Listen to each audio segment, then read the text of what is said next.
Well, listening to that was property expert Kirstie Allsopp, who was working with the Conservatives in a campaign against home information packs. We know where you stand, Kirstie, but I mean, you know, isn't there something about them that says, well, if you're buying a home, any extra information is gratefully received? Absolutely, but not if it costs the person who's selling the house £900, which is one piece of information we've had recently, that leasehold properties in London are looking at that kind of fee. Now, you have to remember, Declan, that that's on top of the money that's already being paid out. And the problem about home information packs is their duplication. It's information that's already supplied by your solicitor when you sell your house. But the problem is that you have to remember caveat emptor. When you're buying a sofa or a car or an appliance, particularly with the internet these days, you go on web and you research it, and that's really important. And if you're looking to buy any product, you have to do a bit of research, and your bank expects you to do that and expects your lawyer to do that, and you have to pay your lawyer for that information.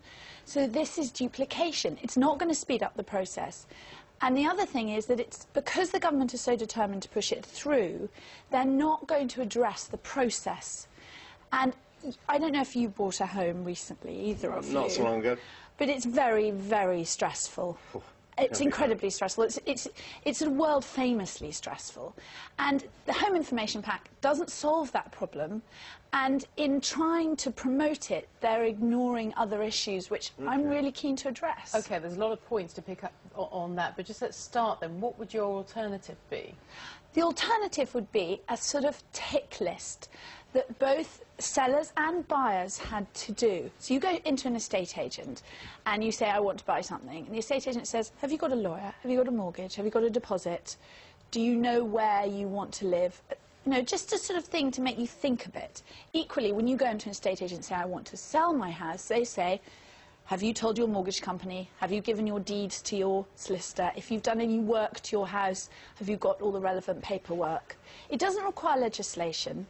It would speed things up. And there's another wonderful piece of tinkering which has happened recently. The Land Registry has been promoting something called e-conveyancing, which should come in 2010, and that will do more to speed up the process than anything else. But on the hits, I mean, what about the energy side of things? This is becoming more and more important, isn't it? I mean, you may get to a situation where you're going to get money off your council tax and things like that if your home is energy efficient. People want to know that. That energy rating could become even more important than it already is. The energy rating, I'm afraid, is a toothless tiger. Declan, our houses are the most pollutant things out there. They contribute more CO2 than all the cars and all the aeroplanes. We really have to get to grips with how much damage our homes do to the environment.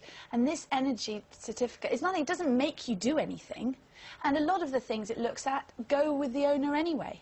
OK, well, Kirstie, or shall I call you Phil? Declan's the bloke at the stock exchange. I'm done. Oh, damn it, I'm so sorry. You know, I have... No, see. It's early in the morning. It is very early in the morning. Iris connection. Yeah. There we go. Thank you very much, exactly.